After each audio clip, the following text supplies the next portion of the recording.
Welcome back, everyone. Welcome back to the second series of the broadcast. Welcome to the upper brackets of the Crank Gather Season 2 Playoffs Day number 2. We just wrapped up with the lower bracket match, and Shopify have been eliminated from the tournaments, and now we have Team Falcons waiting for the winner of this series. Here we go. We're jumping into another fresh best of 9. Let us switch our teams over and catch up on the bracket itself. Again, for those who are curious, this was a 6-team invitational, and we are nearing the end of the tournament itself. 5 or 6 days, I believe. I think it's like 6 days of non-stop StarCraft action has been upon us. And we're here to determine who will make it to the grand finals. Which of these two players will advance on into those grand finals? Will it be BASILISK? Will it be Team Liquid? So far, they've both proven their mettle, proven to be the best teams in the league so far. And we'll see who comes out on top. Let's go. We do have our lineups. We have Trigger. Trigger's up against MaNa on Old Republic. So we have a PvP to kick things off. We have Serral versus Cure in a ZVT over on 10,000 feet. A very aggressive map. Curious to see how that plays out. We have Serral and Trigger versus MaNa and Clem on Gem Garden in the 2v2. And we have Reynor versus Clem on Andromeda. Oh god, that's gonna be a spicy ZVT. In general, I'm looking forward to those ZVTs. Likewise, I'm curious to see how MaNa and Clem fare as a duo. As I mentioned before, Clem is one of the best players in 2v2 in the world. 100% he is. But who is Clem's typical teammate in 2v2? It's Trigger. No. So the two friends, they have to face off. They're on opposite sides of the 2v2 teams here, as Trigger is going up against Clem instead of playing with Clem. So Clem has to play against his typical 2v2 teammates. Likewise, Serral's also very well versed in 2v2, MaNa less so. So that's going to be a bit of a tricky matchup for Team Liquid, I feel. But we'll see. First things first, we're jumping into our initial matchup into MaNa versus Trigger. Let's go. Game 1 is on the Old Republic. Let's go.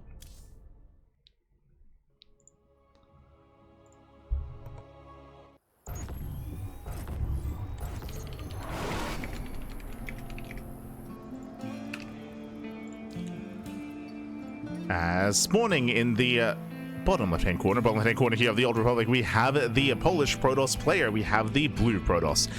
Representing Team Liquid, it is MaNa.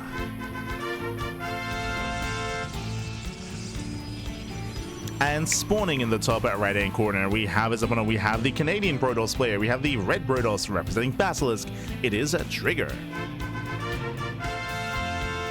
Here we go. We have our initial best of 1, and welcome to the Old Republic, a very large map in the map pool, longer rush distance by ground. Because it's so large, I would say there are a lot of proxy locations, so you can be cheeky, you can set up for some proxies. But in the best of 1, I don't know if any of these players has the capacity to go for something like that, to risk it all on some cheese on a proxy, because if we don't, we may just end up in a longer, standard, more passive macro PvP. Oh. As we are setting up.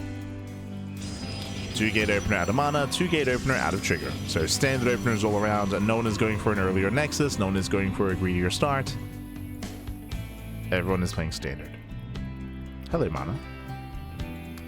As MaNa does scout for a proxy. Checks on the right-hand side. Oh, and he can hide his own pylon. Okay. So it does go for the hidden pylon, does go for a fake out, but fun fact, Trigger didn't even probe scout. It might be because of how large the map is, but no probe scout out of Trigger. Likewise, MaNa doesn't probe scout either. He is trying to fake out a proxy, but I mean, there's nothing to scout, nothing to kind of give Trigger that kind of read. So overall, Trigger is slightly ahead. Slightly ahead here. The reasoning for that is because as opposed to MaNa has one worker that isn't mining. That one worker for Trigger is mining. That's why Trigger has a slight economic edge. Oh, going for a robo before expand. Very safe play out of Trigger. And this makes sense. Because Trigger is playing blind, he's playing very safe to compensate.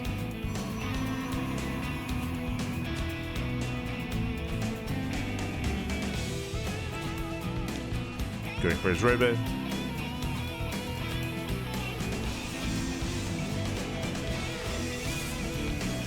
So does MaNa. Okay, mirrored builds. I mean, MaNa's road is a little bit later, but overall the same kind of road we're traveling down.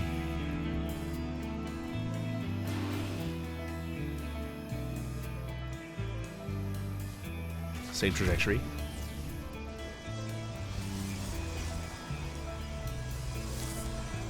As MaNa cancels, never mind. MaNa feels safe. Not, I mean, he did just scout, did just confirm the opener. MaNa goes for a Stargate, but it was a delayed Stargate as a result, as in to cancel the Robo. So a bit of an awkward start here for MaNa. Probes, they get in. 3 probe kills go down from the Adept. Ay, ay, ay.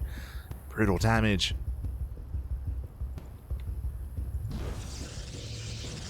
Trigger looking good so far. Now, Trigger, he got into the main base. He did scout. He was able to scout and confirm the Stargate is aware.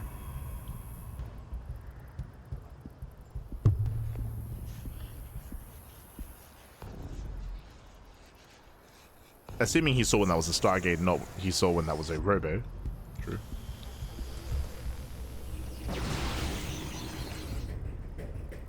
Stalkers, they poke in. Trigger going for the early prism. He's moving out. This shield battery placement tells me that I think Trigger did see this one was a Robo, not a Stargate. Uh-oh. So the Oracle has a lot of potential. Oracle will soon be moving out. It's the overcharge. Oh, never mind. Setting up defensively.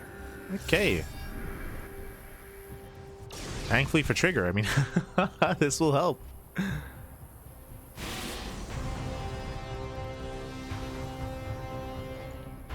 Oracle does make its way towards the main.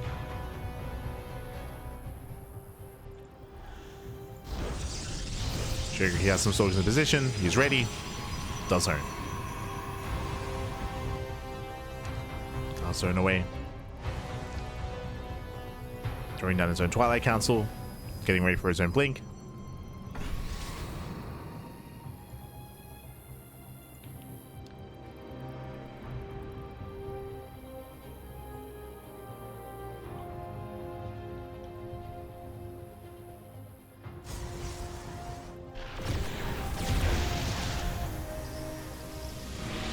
And again, Trigger has had a slightly better start thanks to his economic damage.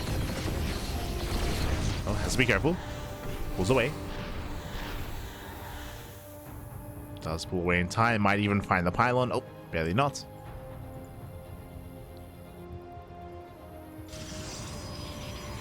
And we'll see where our players take us. MaNa, he's only on 3 gateways, and from here he expands, so 3-gate blink into a 3rd base. Meanwhile, Trigger, I believe, doing something quite similar. Yeah, also going 3-gate blink. Trigger also expanding. We're building up into the mid game. MaNa is applying some pressure. MaNa, he does have the earlier blink timing. True. Blink is almost done. And we'll see what kind of damage MaNa can find.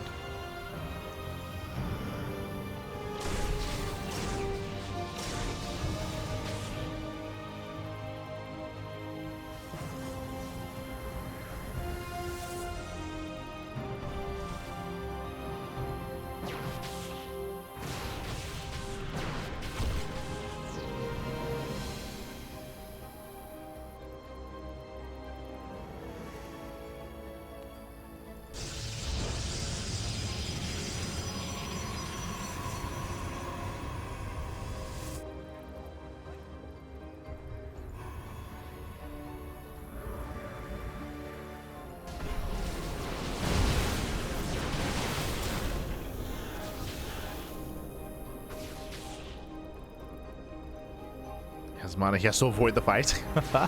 I mean, we have the immortal advantage for Trigger, so Trigger, he has the greater army, he blinks in, takes down the Oracle.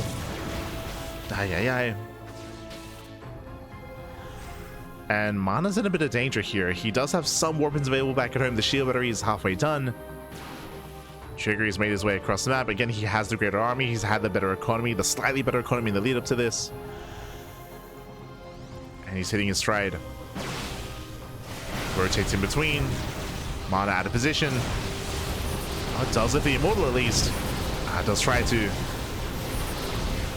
Immortal is saved. Nice control. Pulls back both Immortals. Force Fields, they work against MaNa. MaNa gets choked up. Does he have enough there? Takes out one Immortal. Not bad.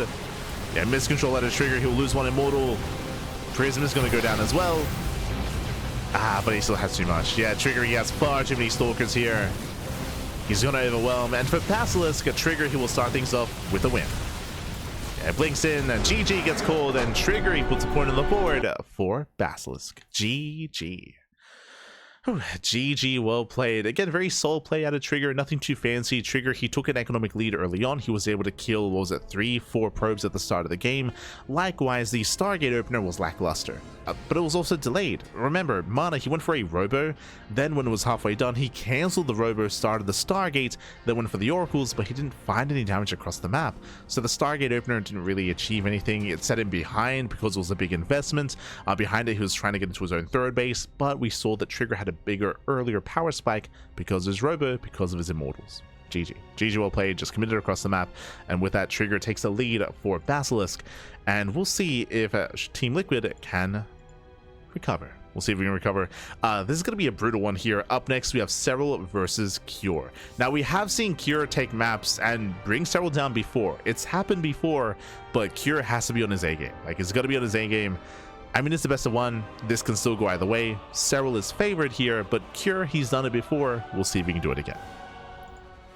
We'll see if we can bring down Serral as we're getting into our next game.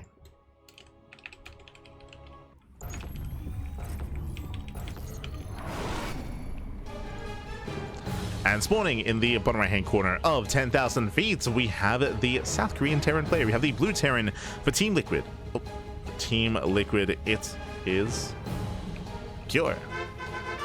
So just frantically pressing buttons. And spawning in the top left hand corner, we have the Finnish Zerg player. We have the red Zerg representing Basilisk. It is Serral. Here we go.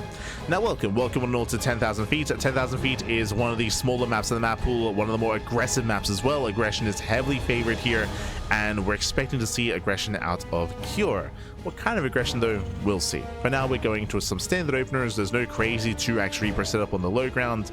We'll see where Cure takes us. Likewise, we'll see how Serral opens up as well.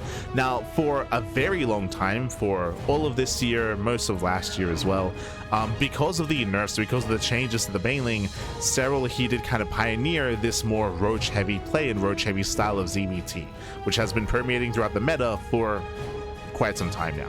But I will say that in the latest patch, we of course had the change in the buff to the Baneling, which means that Ling Bane play theoretically should be more viable, and that means that suddenly Ling Bane is unlocked for players like Serral. So we'll see if Serral does decide to go into Ling Bane, or if he does what he does best and play Roach instead.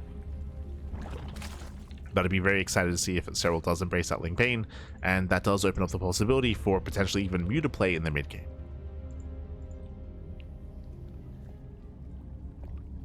I'm not too fond of mutas on a smaller map like 10,000 feet, but it's an option if we head in that direction.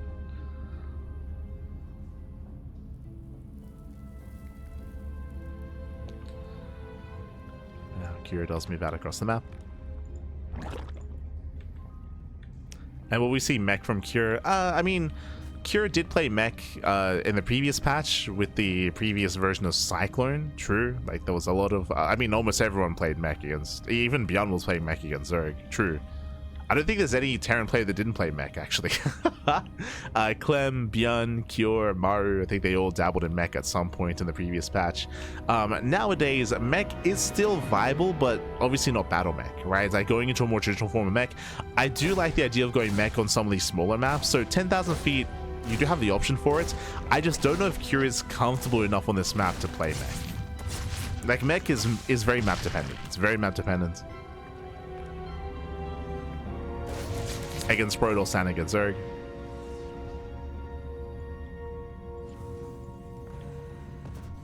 As we have Cure going for his third CC.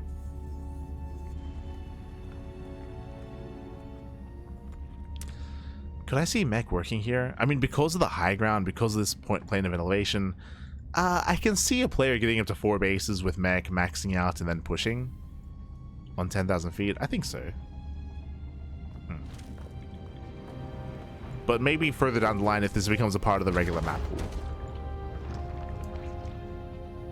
I don't know if Kira is comfortable enough for that yet, but we'll see. Behind this, going for a third TC into Starport, so economic opener.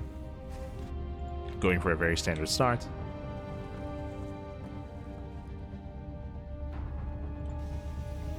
So here comes the add-on swap into Banshees. Going to fast double eBays into fast upgrades. This is looking like the beginning of an 8 racks here. We'll see. But again, really fast double eBay, really fast 1-1.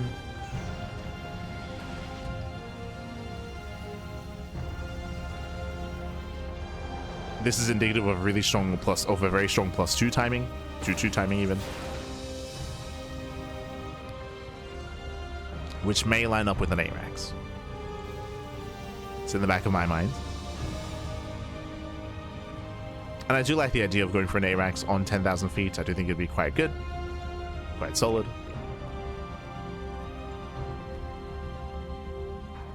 But we'll see how we get there. For now, it is going to be a lair first out of Serral. So lair first out of our Zerg player. By Greedy. Doesn't feel the need to play safe. Did scout across the map, did get eyes on the starport.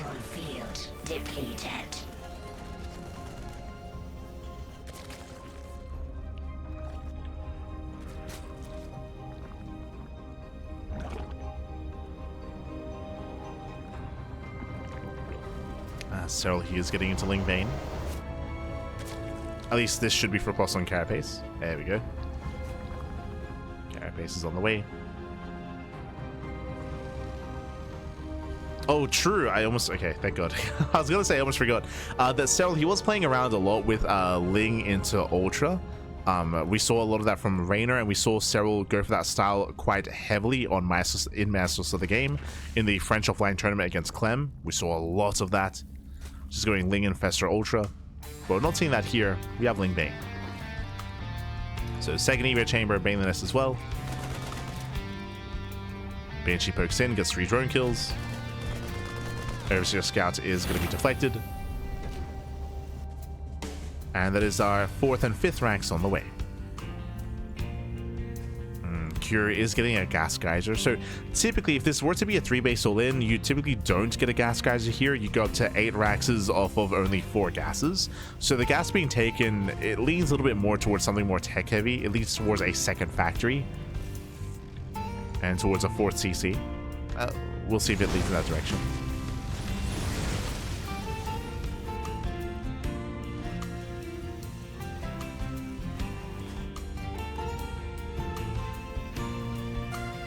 Wait, what?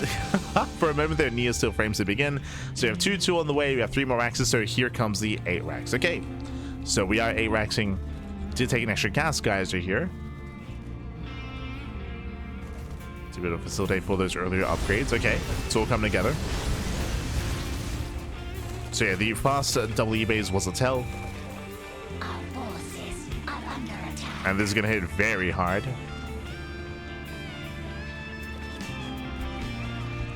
And we'll see if Cure can break Serral. Now, ideally, when it comes to successful 8 racks, you're able to deal some damage early on with your Hellion Banshee. You're able to slow down the Zerg player, maintain map control, deny creep, and set yourself up for the end game, for the 8 racks push to kill Serral. We haven't seen too much of that yet, but Cure is now moving out. He's now being active with his drops. And again, it's on Cure to set the stage. To set up for his all-in.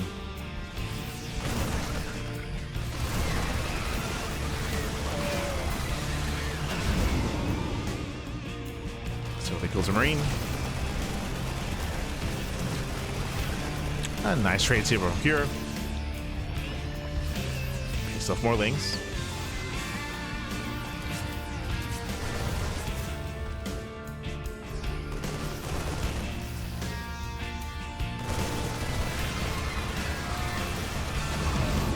Doing anything major there. Didn't add a couple of Marines. Hive is done. We have a couple of Vipers on the way that will help here against the 8 racks. Shelly's getting there. He's on 78 workers. He has some decent creep spread. It's going to be difficult to pull this off, but here we go. It's all or nothing for Cure. 2-2 is almost complete. And this is it. This is the 8 racks. Here we go. 3 base all in out of Cure. This is meant to end the game. This is meant to kill. Cure, he was at least able to get some drone damage, but I don't think that was enough here. As Cure is pushing. Clearing up creep. At the same time, Serral does counterattack. Was being pulled away. The maidens have arrived. Oh no! The massive connections. Takes down the SCVs, takes down the Lion. And again, Curie was already all in, but now he can't reinforce. That's the dangerous thing about this run by is that Curie can no longer reinforce. What you see is what you get. He has bled out 31 SCVs. And here come those Vipers. And here come the Blinding Clouds.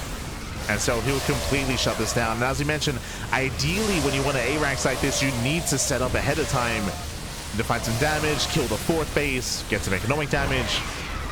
But Curie failed to do so.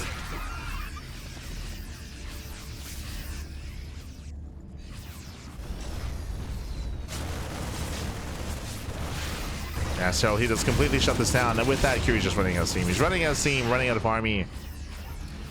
There's not much left. Down to 3 tanks.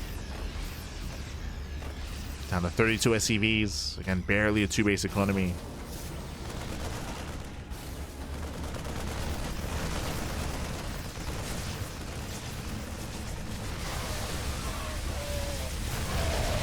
Yeah, with that Serral, he will just completely shut this down.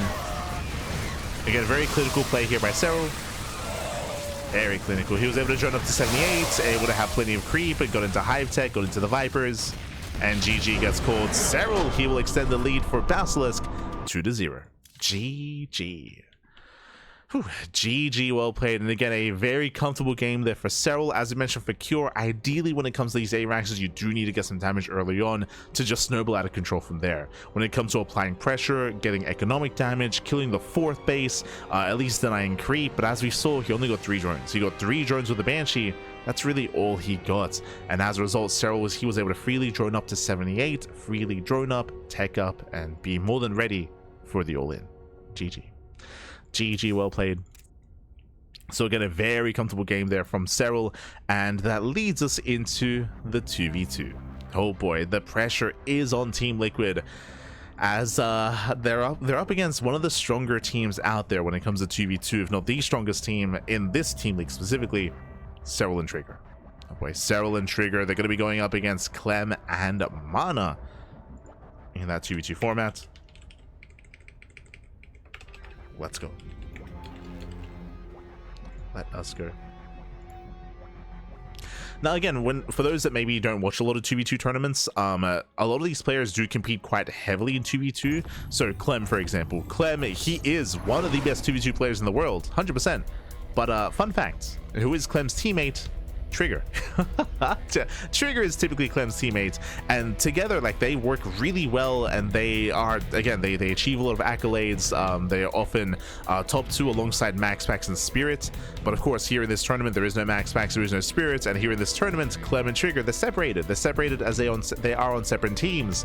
So let's get into it. Here is spawning in the top right hand corner of Gem Garden. We have the French Terran player in Clem, we have the Polish Protoss and MaNa, we have Team Liquid.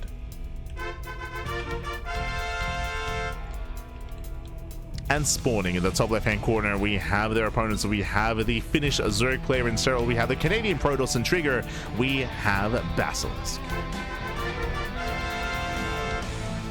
Here we go. So again, Clem and Trigger, they are some of the best 2v2 players in the world. Likewise, Serral is also up there as well. Who is Serral's typical teammate? Zhuge Liang is another Finnish Zerg player, and Serral does often play with Zhuge Liang. Serral even off races as Protoss, and he's pretty good. Like, they are pretty good players themselves. As a duo, they've also achieved a lot. They've also been able to have some solid results in 2v2. So what I'm getting at is that Trigger and Serral, even though they don't play a lot together, they are very experienced in 2v2. MaNa, less so. As we are opening up 2-rank... Okay, let's go. 2-Rax Reaper, let's go! 2-Rax Reaper out of Clem. MaNa going for a 2-gate opener. So hyper aggression out of Clem and MaNa. Let's go. We're going for an early rush. We're going for an early rush. Looking to try to break through early on and ideally punish some greedy play. 2 gate opener out of Trigger. Trigger's playing it safe. Does open up 2 gates, and likewise hatch gas pool out of Serral. So the pressure's on. We'll see if Clem MaNa can pop up. Here we go.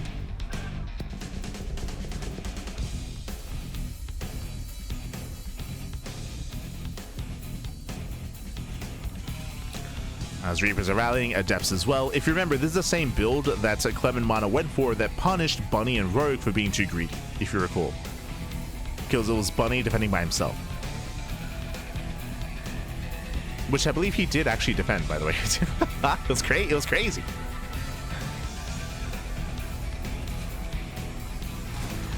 Here we go. Reaper into the bases. Gonna be zoned away. We have more Adepts. We have more Reapers rallying across the map. Looking for economic damage. Lings are buying some time. Oh no, misround! No, he gets surrounded! A miscontrol out of Clem. He runs into the RE, runs into the boys. Yeah, a bit of a citizen's arrest. Serral shuts Clem down. Ay, ay, ay. The second Reaper falls. It's falling apart. It's falling apart already here. Not like this. Not like this, papi. Ay, ay, ay. Adepts are here to make up for it. They get 1 drone kill so far. They get 2. 2, 3 drones going down. Not bad. Mana does get some decent damage. As Mana's building up his Adepts up to 4 now. At this point, Clem is out of this. As in, he's out of this aggression. He's down to 1 Reaper. Back at home, Clem, he's macroing. He's transitioning. Clem is building up into his own stim timing. Meanwhile, Mana slowed up. Mana gets caught out. He gets surrounded. And Mana, he will lose every single Adept here. Ay, ay, ay. Team Liquid, they've lost map control. Serral and Trigger, they move out across the map. Chasing down the remaining Reapers. And when behind, Dark Shrine. Okay. Mana is going for the DTs. Going for the Dark Shrine. Let's go.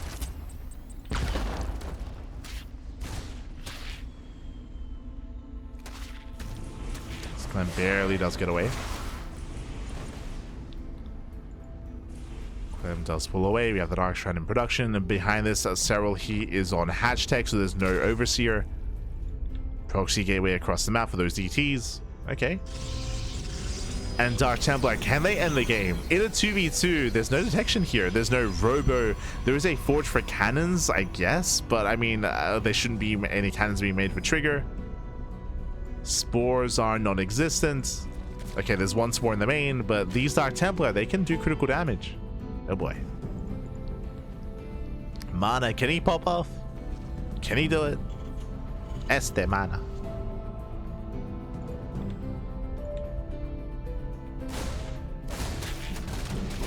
Oh, nice round. Nice round on the Reapers. Dark Templar then morphing in, and again, I don't see much detection here. There's nothing at the 3rd base, nothing in the actual. There's no lair. There's no Overseer. That's just a dead base. Potentially a dead mineral line. Oof. Yeah, spores are being thrown down. This expansion will fall. Massive pickup. Again, 2 players, 0 detection. The spore is denied. Protect the spore, papi. Spore will finish. Adepts, they do shade in. You can see the players, both players just scramble for a defense.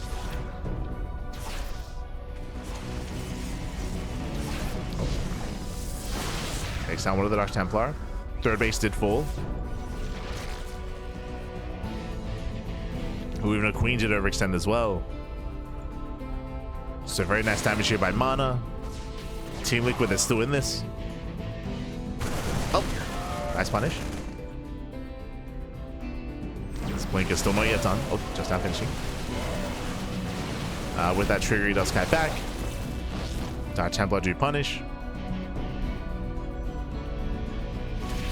Serral does catch reinforcements. Nice movement. Catching up 4 or 5 Marines.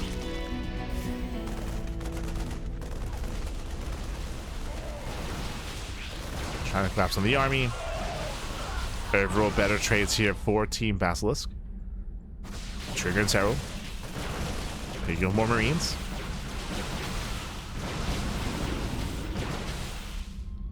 Marines going down, forcing out a stim. Proxy gets found. But did Trigger notice the drop? There is a double drop moving out. There's not much at home to defend. Trigger trying to force his way in, but the tank has arrived. Oof. Yeah, massive tank shots. And the drop gets in.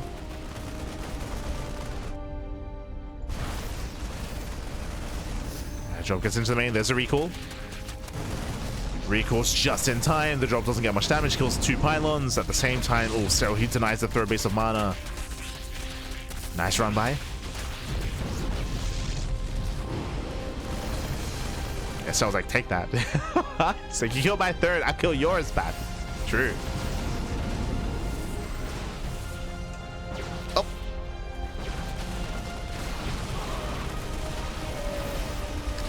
As once again, Trigger is trading well against the Marines.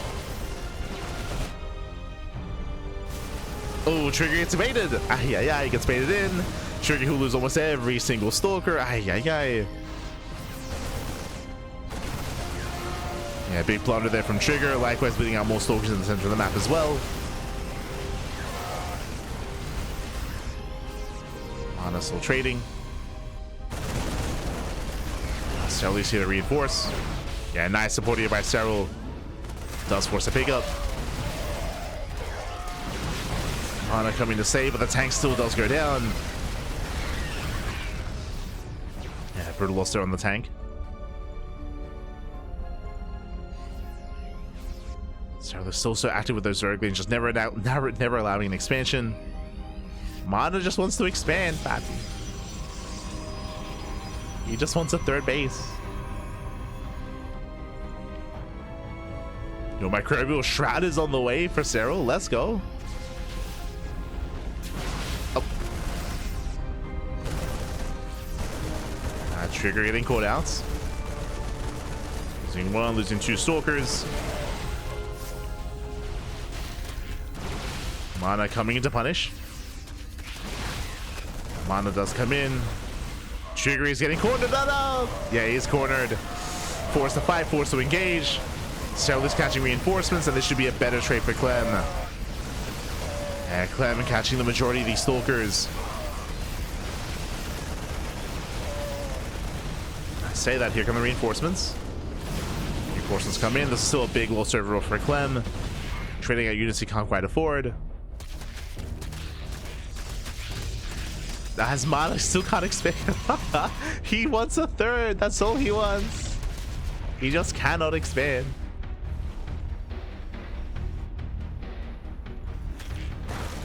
Mana. Yeah, and Basilisk are going for the kill. They're going for the kill at this point. They bust in. They break through. They dive on top of the Liberator. Get on top of the bio. There's again mass medevac, so they can't really do much here. There's nothing to support. GG gets called, and Serral and Trigger, they snowball out of control. They take the win, they take the game, and they put another point on the board. GG. Whew, GG, well played. Again, a very intense back and forth here. We did see that, alas, Mana and Clem, they were hyper aggressive early on, but that kind of fell on its face. I'll say that Trigger and Serral had a stronger start. We did have a really nice moment from Mana with his DTs. Like, his Dark Templar did kill an expansion, they did kill a queen and some drones as well. Still some nice damage with the Dark Templar, but as you saw after that, Serral and Trigger, they were hyper aggressive, they gained momentum, they gained map control, and both Clem and Mana had a really hard time expanding, because they were just bleeding out so much, bleeding out so many Stalkers, so many Marines as well. They were just trading a little bit too poorly. They didn't have the economy to sustain those losses, and GG. GG, well played. Again, some really nice run bys and counterattacks from both Trigger and Serral. GG, well played. And with that, we up 3-0. 3-0 here in favor of Basilisk. Oh boy, a very, very strong showing and strong start so far from Basilisk, but now we have the opportunity for Team Liquid to recover. Here we go. Here we go. We have the ace player for Team Liquid stepping up. It is going to be Reynor versus Clem on Andromeda. Let's go. Clem, of course, is the ace player. He is the best Terran player in the world. And it's going to be on him. It's going to be on Clem's shoulders here to make that comeback of reality. Let's go. As spawning in the bottom left-hand corner of Andromeda, we have the Italian Zerg player. We have the Italian Zerg player himself, the red Zerg for Basilisk. It is Reynor. And spawning in the top right-hand corner, we have his opponents. We have the French Terran player. We have the blue Terran for Team Liquid. It is Clem. And the pressure is on Team Liquid. They have been struggling so far in this series. They have been struggling. The pressure is on. But if anyone is going to bring them back from the brink, it's going to be Clem. It's going to be Clem. The problem, though, is that he's up against Reynor of all players. Reynor is a terrifying opponent. Reynor, he, of course, is one of the best Zerg players in the world. He's top two alongside Serral, of course. And Reynor is the caliber of player that can bring Clem down. They can threaten him, they can take maps and take series. You could even make an argument that Reynor has a better record against Clem than Serral does. At least that was the case last year. Oh, going gasless. Okay. Now, if you recall, I did mention something during the previous series with Serral against Cure, about how Reynor, there's a style that he was very fond of coming into EWC and post-EWC, coming into MATCHLIST of the game as well, which is going for this Ling Infestor into Ultra style, skipping Banelings and skipping Hydras. Now, that was the case pre-patch. Now that we're post-patch, are we willing to play that style more again, or are we willing to play into Ling Bane? We'll see. For now, gasless. So delayed gas opener by Reynor. This is very greedy. This is typically indicative here of roach play, typically, but Reynor, he's the kind of player that isn't really fond of roaches, so we'll see. But so far, this does scream roaches. As the goal is to defend with a bare minimum, the goal is to defend with delayed link speed. So link speed is going to be delayed. Clem comes in with the SCV Scout. Reaper's on the way as well.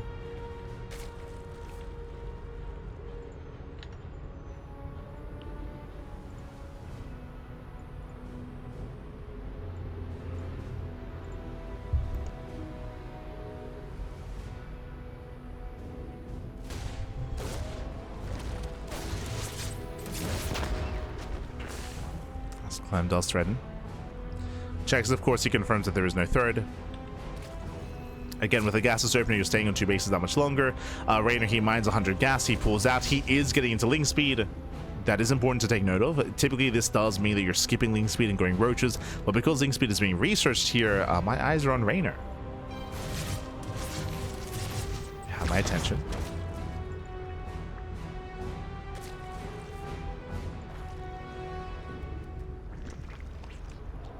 This Reynor, he would go for the delayed third. Does expand. Clem is going for a 3cc 2-on-1. Okay, this is going to be a very early stim timing. So Clem is going into stim. This is later than a 2-on-1, of course. But this does hit around 5:30. So there's going to be a 5:30 stim timing with medevacs, with Marines. The downside, of course, is he's going to be cutting Hellion production. Meanwhile, did you see that? There it is, roaches. As we mentioned before, typically opening up gasless does mean roach play, but we'll see if this is just for show.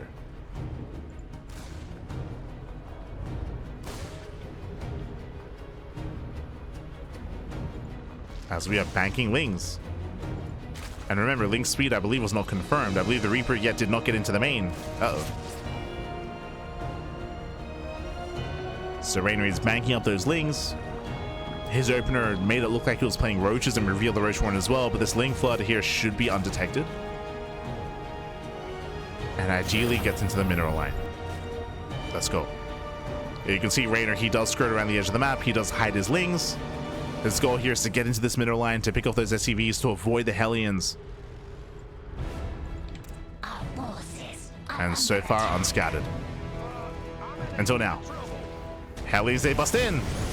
Yeah, they bust into the mineral line. He goes for the dive. At the same time, Lings, they also bust into the main. Yeah, they catch reinforcements. Drones are going to be going down. Oh, 7 drone kills so far. We need to kill some SCVs. Reynor defends. Reynor, he does defend. He will lose 7 drones. At the same time, SCVs are falling. Lings, they avoid this around. And that's going to be 10 SCV kills. We have a bit of a back and forth here. Reynor, he was hoping for a little bit more. He does respect the mineral line until he has more reinforcements. Yeah, now he gets in. Yeah, he does go for the dive. Nice around here. And Reynor, he might have enough. Yeah, he does. He does have enough. Takes down the Marines, takes down the SCVs, and this is becoming critical damage. Oof, as he will kill every worker here on the low ground. Despite the SCV drilling here, which is impressive. He should still not save the workers. Yeah, as down goes everything. So again, it was a cheeky build, a very cheeky build. If you recall, it was a gasless opener to begin with, which means typically you want to be skipping Ling speed, and Clem believed that as well, which is why Reynor was doing the best he could to hide the Lings, to hide the fact that he had Ling speed, and he was able to catch Clem with his pants down. And now Clem has been crippled. Clem, he has been crippled. And the Roach Warren was just for show. It was, oh, never mind. We have range on the way, so it looks like we will be investing into Ling Roach Ravager. Looks like the goal here should be for Reynor to get up to 3 base saturation, go to 4th base just for Larva, and then just go for an all-in. Just send it across the map with Ling Roach Ravager.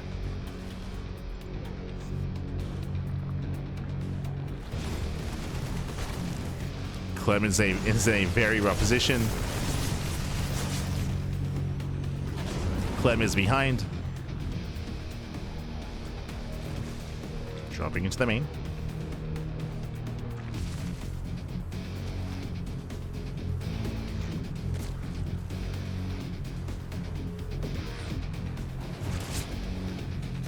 Now from here, Clem is just going to try to macro up. I was going to say, if you remember, Bunny was in a similar position. He was in a very similar position, and we spoke about how the one chance that Bunny has is if Lambert was too greedy and if Bunny went for a 2-base all-in, and it all transpired, and Bunny won.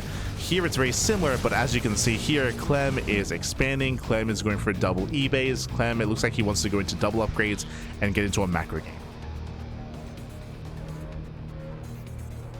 But he doesn't really have what it takes to get into a macro game from here. Yeah, he's making workers back at home. He starts up the upgrades.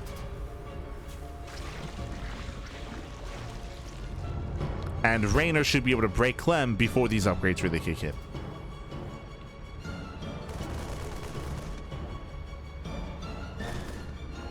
As Reynor is getting workers at 66. So again, we're at 3 base saturation. The 4th base should just be for Larva. Reynor should not need to drone up. He's catching reinforcements, building up those roaches, and getting ready for his push. And this should just be the kill move here from Reynor. He's moving out. Roach speed is still a little bit of a ways away.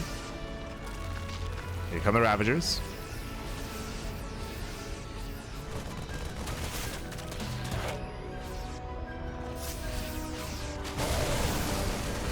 Ravagers are still not quite done. Nice start of the fight here for Clem. But the Ravagers are now complete, and now we can get on top of those tanks.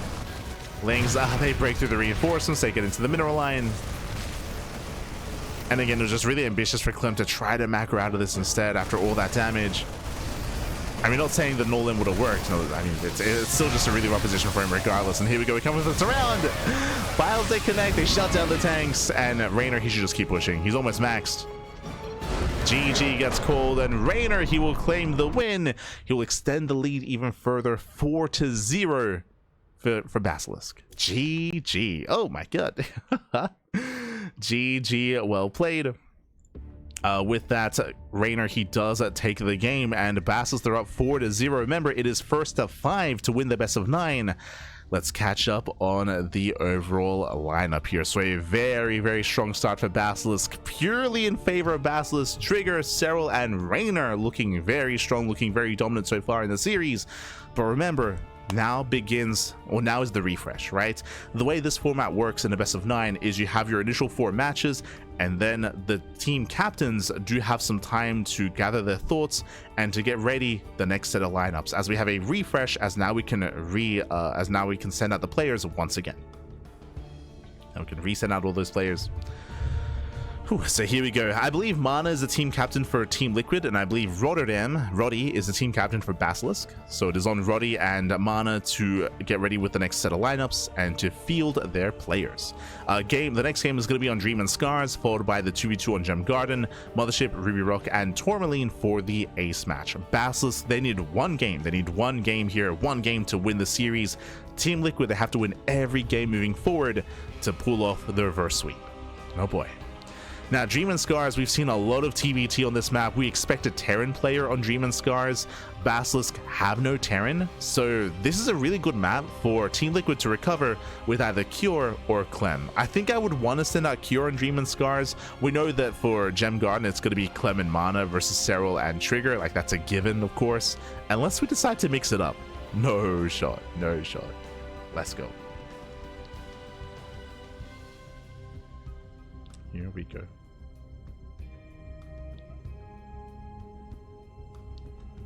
Reynor playing very nicely. Reynor was very cheeky. So winding it back, remember, it was a lot of mind games. Remember, Reynor, he went for a delayed gas opener, which, if you remember, I even expected, oh, he's going to go gasless. He's going to skip link speed and go into roaches. But he faked going roaches. He faked skipping link speed. He got link speed and he hid those lings, and bam, he was able to catch Clem with his pants down and killed the mineral line. So it was a really cheeky start out of Reynor, which led him to have a lead to snowball out of control. So a very cheeky start, very cheeky build out of Reynor. But now we're getting into the second half, or the next set of matches here. Here we go. Bam, who do we have? Oh, let's go, the rematch.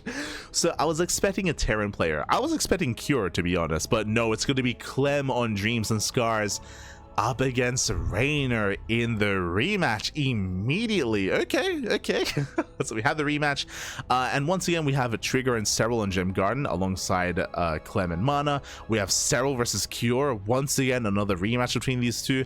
And Trigger and MaNa on Ruby Rock, another rematch. We somehow, some way, the team captains, MaNa and Roddy, they like synced up. They synced up and they fielded the exact same players against the exact same players. So Serral versus Cure again, Trigger versus MaNa again, Reynor versus Clem again. Let's wind it back. Let's go. As we are getting into another Reynor versus Clem game, this time on Dreams and Scars.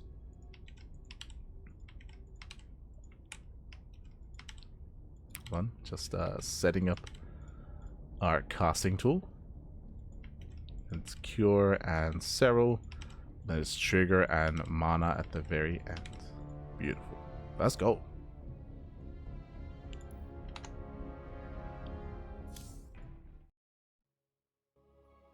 The Liquid players need revenge. True. Exactly.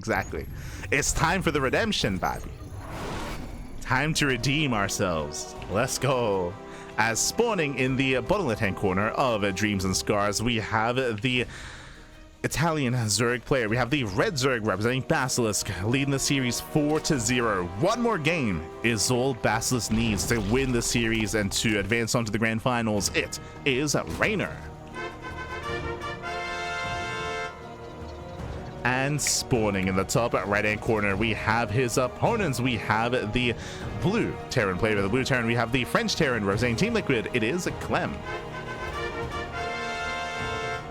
Here we go. Also, quickly catching up with the chat. Does the team have an advantage of knowing who is being sent out first, or is it anyone's guess? The team captains, they send their lineups to the admin separately, so no one knows except for the admin, of course, and then the admin confirms, and then the lineups are revealed at the same time. So it's not like, you know, Team Liquid, they pick a player and then you get like a counter pick or anything like that. Like there's nothing like that. The lineups are kind of written down and they're kind of chosen, you know, anonymously, and then they're given to the admin, and then it's revealed at the same time. So no one has any advantage. The only thing you know ahead of time, of course, is the map, right? Like you know what map is the game's gonna be played on ahead of time, so you get to pick your player on which map, of course. as Reynor does open up a hatch pool, once again going for a delayed gas opener, just like last game. Now, last game, you saw that Reynor, he was able to hide his lings, make it look like he was skipping ling speed, and then caught Clem off guard with ling speed instead. This time, we're expecting a gasless opener, skipping ling speed into roaches. Like, we're expecting a roach heavy style this time, but we'll see. As Reynor does go for his own triangular third base, and again, this is a very, I was going to say very safe base. There is some high ground right next to it, actually. This is a ramp. This is a ramp coming down into the third, so this is quite greedy from Reynor. Hyper greed, gasless opener. Proper gasless this time. Now, Clem is renowned for punishing this. If you remember, especially in 2024, Serral would often go gasless like this, and Clem was the best player at punishing, going into massive Hellion dives, going for 1-1-1s as a response, delayed third CC, and hyper aggression, but Clem has to scout first. So Clem pokes in, he gets eyes on the natural, sees no lings, that's a tell. So no lings to defend. Is a sign of a greedier play. Clem, he checks the linear third with the SCV.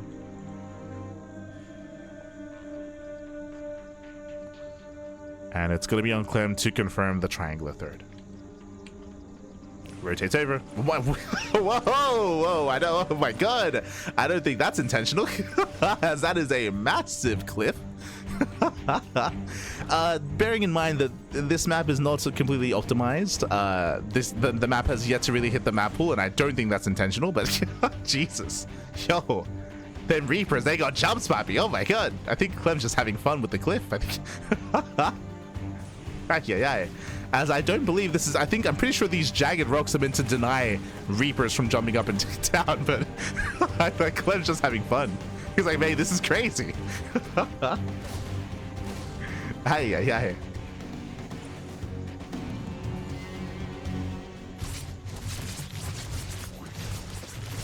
So again, I don't think that's quite intentional there, but regardless. As again, there's a ramp right next to it. But Clem does confirm the faster third base, so he's fully aware behind this. He's going for a third CC before starport. Economic follow-up here by Clem. And you can see roach production out of Reynor. And remember, this was the build that Clem thought Reynor was going for last game. Was skipping ling speed and rushing into roaches, which is why the speedlings dealt so much damage last game, because they caught Clem off guard. This time, you know, we're a little bit more standard with how Reynor's opening up. Clem does get into the natural. Does it into the third, I should say. And we'll catch a queen. And as we go, queen does fall. And remember, there's no way for Reynor to reinforce this army.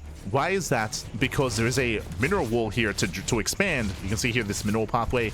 Drones can work through that, but the main army cannot. So basically, Reynor is cut off from his own third. Hellions, they rotate over towards the natural. So far, Reynor, he is defending his natural quite well, but the third base is so isolated.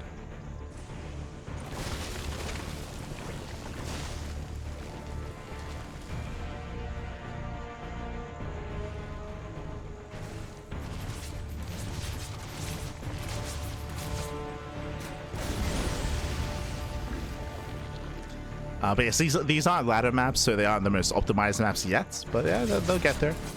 They'll get there.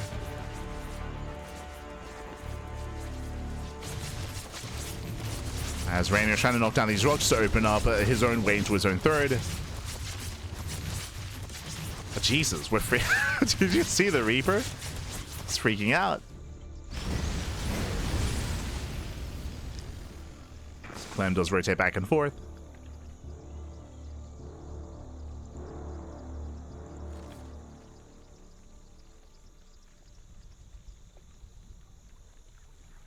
It's okay. It's all good, Fredder. It's all good.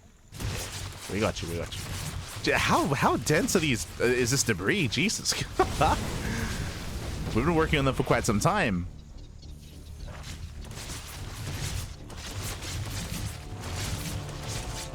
As Reynor's trying to break through. Banshees, they do hit the third.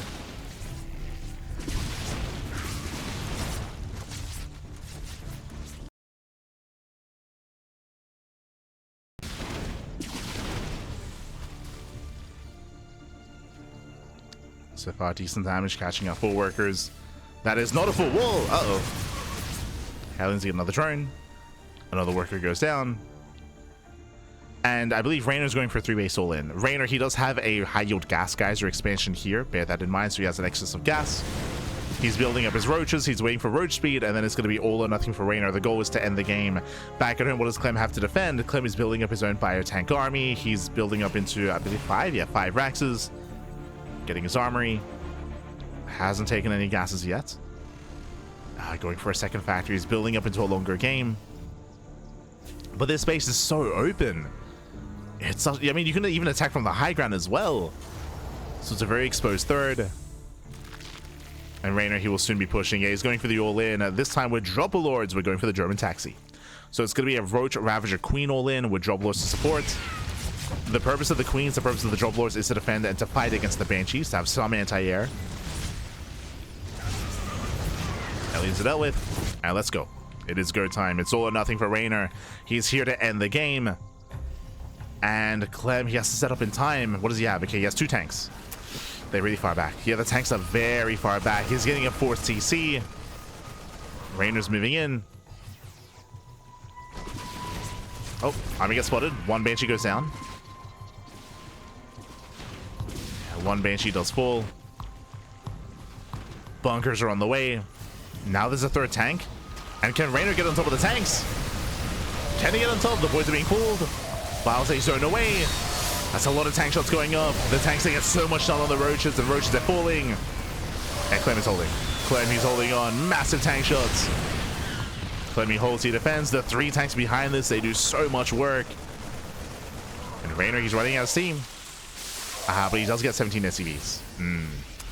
He gets 17 SCVs. He still does deal economic damage. The tanks are far behind. Getting a gas geyser, and Reynor, he's droning. Now he's droning up. Now he's saturating. The all-in has ended. See in the chat, Crank and Ryung were also freaking out about the Reapers. Yeah, again, I'm pretty sure that was not intentional. Like the Reapers, that was crazy.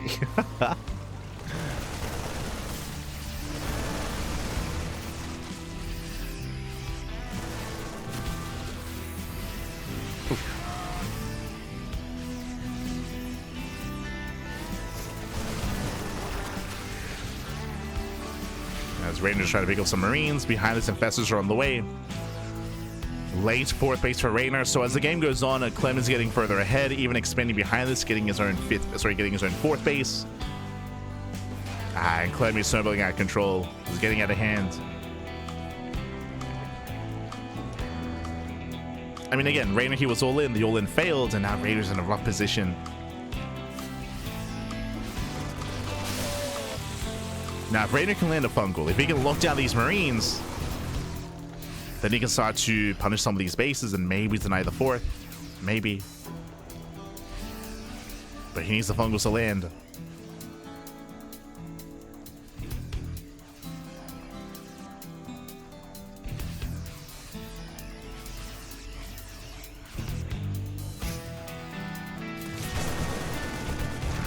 Marines that catch a queen. Oh, the Fuggles! No, the Fuggles, they catch him out! Massive connections! Biles, they shut down the Medivacs, and Clem is gonna lose everything, gonna lose everything! Ay, ay, ay! Not like this, Clem. Not like this. He gets caught out by the Fungals. Again, what we mentioned, like, this is what Reynor was hoping for. Reynor, he's back in this. He's back in this game. Those 30 Marines going down. Ay, ay, ay. Okay. He's back. Yeah, bathing speed behind this as well, getting into Ling Bane eventually. And now Reynor, he can't start to threaten these bases.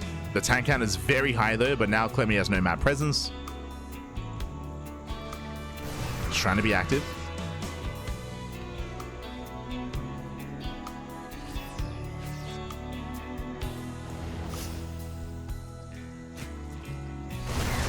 As Reynor, he's maxed.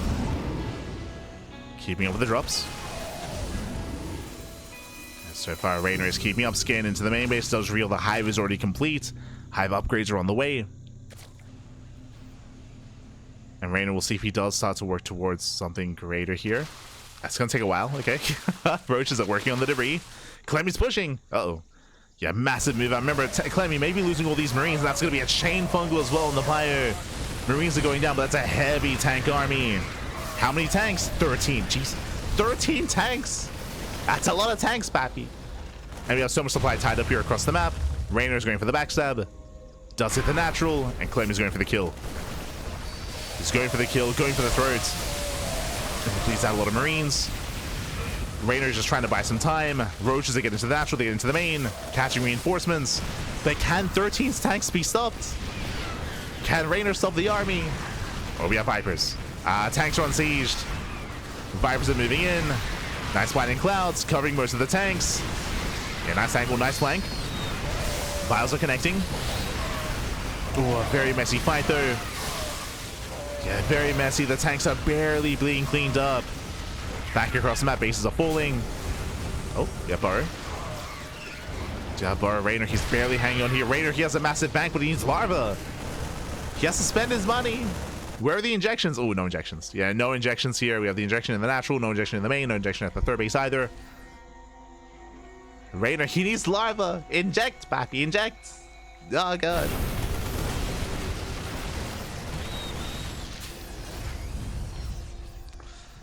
As Reynor, he survives, he shuts down the army, but Clem still has a better economy. The reality here, Clem, he's on 63 workers plus mules. Clem, he can still rebuild, remax, and do that again. Reynor, he can't really sustain himself. And again, it's just been a really rocky road here for Reynor because of the failed all-in. He's had some strong moments where he's been able to recover and then try to sustain himself, but Reynor needs more. He needs something else to go his way. Does he have any infestors? He has 2. Okay, so if he can do it again, if he can land another massive fungal, then sure. He can pull it off. But Reynor, he has so much kind of to go through here. So much catching up to do. 7 more drone kills. Reynor, he can't afford these losses. And here comes the final push. The final move outs. This should be enough to end the game. Even with a fungal, like we'll see. Maybe with fungals, with some blinding clouds. Reynor, can he take a fight? Nice pre-split here by Clem. Very nice. Yeah, Reynor is going for the run by instead. He knows he cannot fight the main army. Base is going down. Lings, they collapse on the fire. Run by is not good enough. And Clem, you just keep pushing. You just keep on going. Making a crazy back and forth. Oh my god, the fungals though. The fungals do land. Where are the blinding clouds? It's not enough. GG gets called. Clem, he will fight back. He will put a point on the board. GG. GG, well played, Clem. He has begun the comeback. Oh my god, a very needed comeback, of course, as they were down 4-0. But Clem, he does fight back. It was still very intense, still very back and forth. Reynor, he had potential, of course, with his all-in, but he had a really rough time pushing into those 3 tanks. He was able to somewhat recover afterwards, but he never really had an economy. Like, his economy was so stifled and was so behind just because of the failed all-in. He never quite did recover economically, at least. Had some really impressive fights, but he couldn't sustain his losses. He couldn't replace his army as he was bleeding out. GG. GG, well played. In the end, Clem did snowball out of control, and now we're getting ready for our next matchup. Oh boy, you know what time it is? It is a 2v2 time. Here we go. It is once again going to be time for Serral and Trigger to face off against Clem and MaNa in the rematch. Now, Clem, he's begun the comeback. You know, he's put his first point on the board. Now it's time for the rest of the team to step up. Let's go. Let us go. As we are jumping into our 2v2, it's going to be Serral and Trigger up against Clem and MaNa.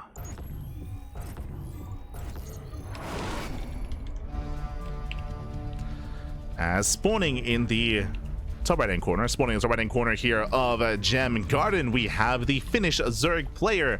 We have the Finnish Zerg player in Serral. We have the Canadian Protoss in Trigger. We have Team Basilisk.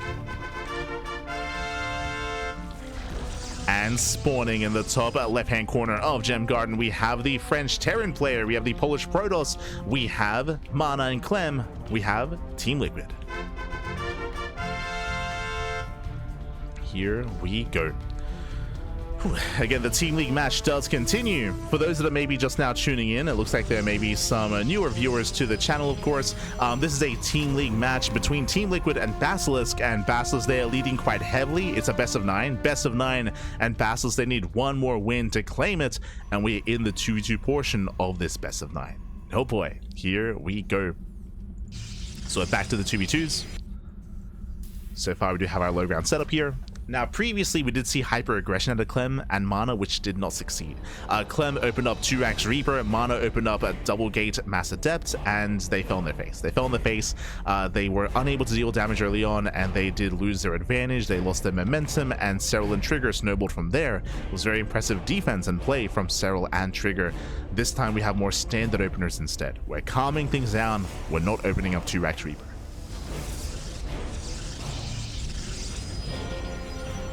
Calming down, Papi, we're calming down.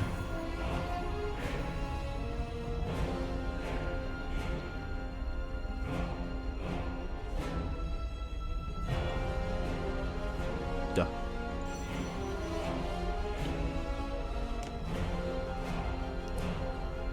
As again, we do have some standard openers to begin with. Nothing crazy. Hatch gas pool out of Serral. No crazy gasless style that we've been seeing from Reynor as of late, and Serral as well, of course. But not in the 2v2s. And we're waiting for a tech of choice. Waiting to see if we open up Stargate or Twilight Council. As our eyes are on the Protosses.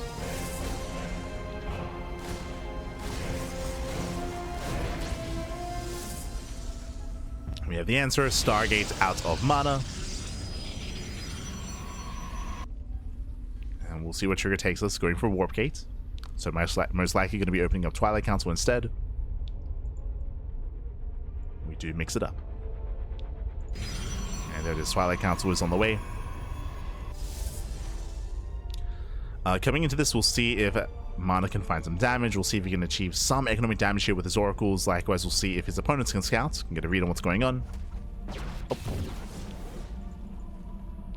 As the scouting probe does fall. Oh, that is a sub 3-minute lair. Okay, my apologies. I didn't notice that Serral, he didn't pull out. He did not pull out a gas. Insanely fast lair. Now, with a 250-ish lair timing, are we feeling 2-base muta? Right, we're staying in gas. Second gas geyser is on the way. This does feel like a muta rush. The other option could be a Nidus all-in, but we don't really see as much aggression out of Trigger. Otherwise, we'd be seeing more gateways. So leaning a little bit more towards Spire play, towards mutas, but we'll see.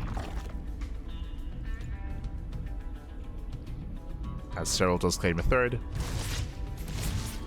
Reaper Scout is denied.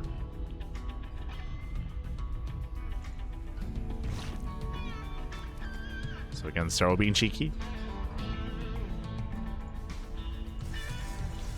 The Oracle is on the way. Yo, loving the terrain. The Oracle moves out. Yet more gas is being taken. Show us the Spire. Okay, so waiting for the tech here. There it is. Spire has been thrown down. So 2-base muta out of Serral. Very fast Spire. Very fast mutas. So far unscouted. That's the scariest part. Oracle gets into the main, but Stalkers are in position, and the Stalkers will deflect. And right now, it's on Trigger to make sure this Oracle does not get close to the main base of Serral. Does not get close. Oracle does rotate. We can see Clem get into his own third TC, building up into his own fire.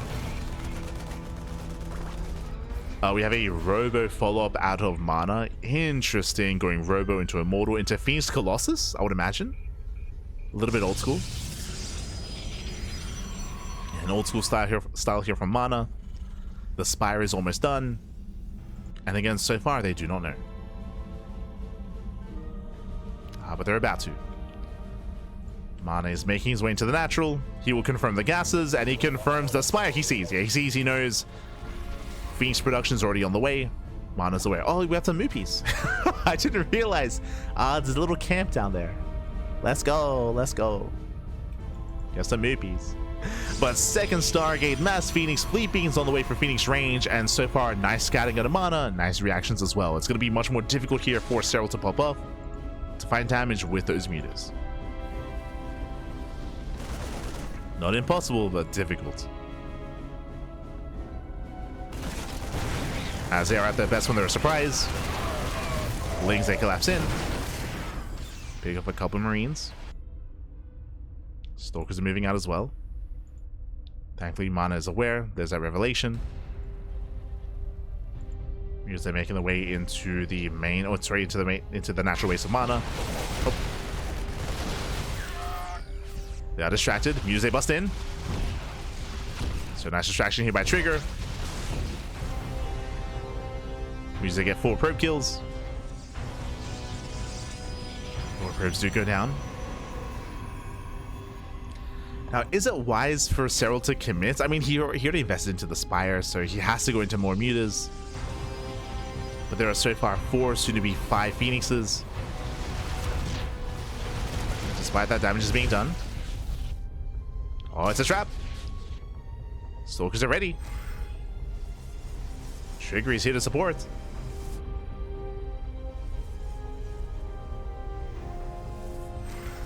Yeah, blinks into the main, going for the production even. Gets behind the mineral line.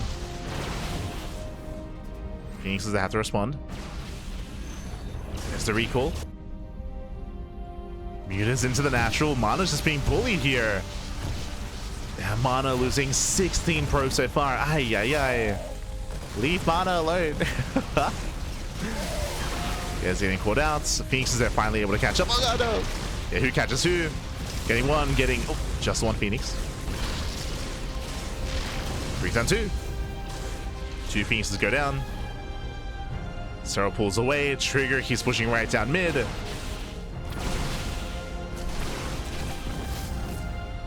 Pushing down the center, going for the cybercore. Yeah, Gateway's gonna go down, breaks into the natural. Meanwhile, we do see Clem was out of position. Yeah, Clem heals towards the south side. Now rotating over.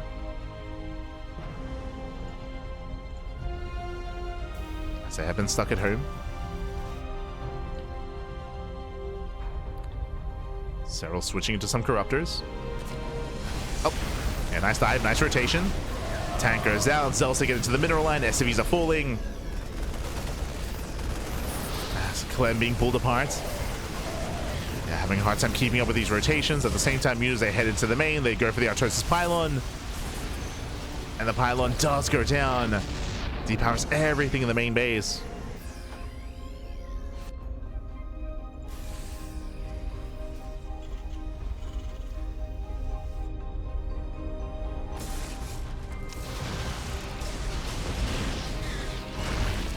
I mean, Clem is going to mass Widow Mine, but so far we haven't really seen them come into play. So we're at 8 Widow Mines on the field so far. Another Zealot run by. Oof. Gets into the third base of MaNa. Mutas once again back into the main. Trigger distracting Clem, keeping Clem busy. And Corruptors, they zone away. Yeah, they zone away while Mutas, they do go for the pylons. Once again, depowers everything. Oh, God. Depowers everything. And this may just be too much. As I mentioned before, like MaNa, he doesn't really have much to work with. He's been bullied this entire time. Mass storms here into the mineral line. Trigger popping up. Oh no! Yeah, storm in the middle line once again. The SCVs and along for this world, they're going to be going down. At the same time, Mutas, Corruptors are going for the natural. Mutas are in the main. And Team Liquid, they cannot keep up. Not like this. Not anymore. We were hoping for a back and forth. We were hoping for maybe the beginning of the comeback, but GG gets called, and Serral and Trigger, they will take the series 5-1. Basilisk will advance on to the grand finals. GG. Whew, GG, well played. I wasn't too certain the Mutas would get much done because remember, they got scouted. Like the Mutas were scouted ahead of time. Both Clem and MaNa, they knew what was coming. They knew what was coming. They knew, of course, that Mutas were on the horizon. And we saw MaNa responded with Mass Phoenix with a Fleet Beacon, second Stargate, Mass Phoenix production. But it took a while for the Phoenixes to really get up and running. And despite being aware of it, the Mutas, they achieved so much damage. We saw the lack of stack defense, whether it was turrets, whether it was cannons. A lot of workers are going down, and the aggression continued. Shout out to Trigger as well. Trigger, it wasn't just the Mutas. It wasn't just Serral. Trigger, who was also doing a really good job at rotating, at either supporting the mutas or harassing somewhere else and keeping the opponents distracted, while Serral was able to come in as well. So a lot of harassment, very active style with both Trigger and Serral, being very in the face of Clem and MaNa, and they both had a very hard time keeping up with all the aggression, with all the run-bys, the counterattacks, with the aggression of Basilisk. GG. GG, well played. Congratulations here to Basilisk as they do claim the series. They come out on top and they will advance on into those grand finals with that final 5-1 scoreline. Clem was the only player to win a game, but only one game against Reynor. That was the one game that Team Liquid were able to take. Otherwise, a clean sweep here by Basilisk, aside from that one game that Clem was able to achieve against Reynor. A very strong showing here from Basilisk, proving that they are one of, if not the best team in StarCraft 2. They are the reigning WTL champions, and they're here to be the Crank Gather Season 2 champion as well. We'll see if they can. So with that, Basilisk, they will take the win. And as a reminder, this was the second broadcast today. The second series today. Shopify, they got knocked out earlier, and Team Falcons, they were waiting for the loser of this series. So tomorrow, we're going to be back. Gonna have to eat my words here. The next time we cover this event, it is going to be Team Liquid versus Team Falcons in the lower bracket finals. Team Falcons, they just eliminated Shopify, so Team Falcons, they are still in this tournament, they still have a chance. So does Team Liquid. It is double elimination. So Team Liquid, they get knocked down to face off against Team Falcons in that best of 9. Oh boy. So best of luck. Best of luck. It's going to be a rematch between Team Falcons and Team Liquid, and the winner of that will advance on to face off against Basilisk. Now, I did have to eat my words a little bit there, just because, if you are aware, what is this weekend? SE for All. Typically, we would be casting day 3 of the playoffs tomorrow. We would be. But SE for All, the big offline event happening in Philadelphia in the Americas, is this weekend, and we are going to be casting that. So that is going to be taking our attention, of course. That is going to be starting at 1 a.m. on November 2nd. Jesus. So Saturday night is going to be SE for All. Technically, at around this time, we could still be casting day 3 of this event, but the SE for All tournament is probably going to be like 12 hours. It's going to be a long event. It's going to be a very long tournament. It's going to be very intense, and I do want to be well rested for it. So I'm probably just going to sleep as much as I can in the lead up to the cast. So I do apologize. If you do want, when it comes to the remainder, as you can see here, if you want the remainder of the Crank Gatherers tournament, you can see we just wrapped up Friday evening with our cast, and you can see Saturday night, 11 p.m. KST. You can see SE for All is going to be tomorrow night. It is in around 24 hours time. We're going to be live with SE for All. We are going to have another morning cast before that, though. We're going to have a replay cast of Pegasus Cup. Pegasus Cup is going to be tomorrow morning. But again, tomorrow evening is going to be SE for All, not the Crank Gathers tournament. Our next broadcast of the Crank Gathers event, so the playoffs day 3, should be on Monday. Should be over on Monday instead. Should be on Monday the 3rd of November. As a heads up. As of course, the SE for All tournament is a 2-day event. 2 days of StarCraft. Oh boy, it's gonna be aye. So again, it's gonna be very intense back. But GG, well played. So again, it's going to be a very intense weekend of StarCraft with some NA StarCraft with SE for All. I believe some Europeans are going to be traveling to that event as well, so bear that in mind. Again, the next broadcast of the Crank Gathers tournament playoffs day 3 should be on Monday, should be on November 3rd, just as a heads up. And over the weekend, we're going to be covering Pegasus Cup and SE for All, and of course, next week is Stellar Fest. Now, we did cast the qualifiers of Stellar Fest, but I don't think we're going to be covering the main event, unfortunately. From my understanding, I believe Stellar Fest is going to be covered mainly by the offline broadcasters. That's going to be Steadfast and Pig. I believe Steadfast and Pig. They're going to be casting Stellar Fest. We'll be focusing on our own matches, catching up on of course, the Crank Gathers tournaments, and also catching up on Wardy TV Mondays and Pegasus Cups and some of the other events that we did miss out on.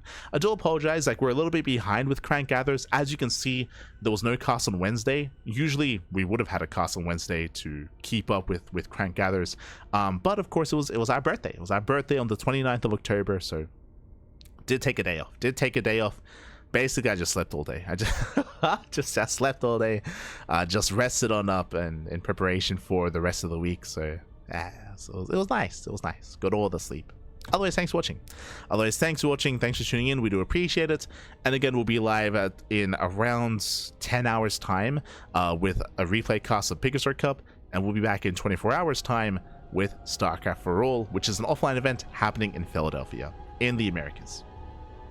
It's a StarCraft 2 and Brood War tournament, so it's gonna have a little bit for everyone. Otherwise, thanks for watching. Thanks for tuning in, and we'll see you guys tomorrow for some more StarCraft. Otherwise, thanks for watching. Stick around. We're going to be giving another StarCraft streamer a raid. Who is live at the moment? Who is live? Who can we send everyone over to? I can see that Wardy went live with the Wardy October tournaments. I think Rotterdam is he's doing the watch party, I guess. For BASILISK versus for a team league match. Was he watching us? What else? Who else we have? We have Mr. Sadsack. We'll give some love to Wardy. Give some love to Wardy. Give him some love. Otherwise, thanks for watching. Thanks for tuning in, and we'll see you guys next time. Alright, if you want to support us, you can do so via socials. You can follow us on YouTube. You can subscribe on YouTube. On YouTube, we do stream on a daily basis, and we do upload on a daily basis as well. So everything is on YouTube. It's all there. Likewise, you can follow us on Twitter, Facebook, Instagram, Mastodon, Blue Sky, Discord as well. We do post whenever we go live. We go live on a daily basis typically, so plenty of content here on the channel. Plenty of StarCraft as always. Otherwise, thanks for watching. This is my favorite channel now. Thanks for listening. Thank you, Hammerhead. Thank you. We appreciate it. Glad you enjoy the content. Glad you enjoy. How dare you take a personal day? I know. How dare I?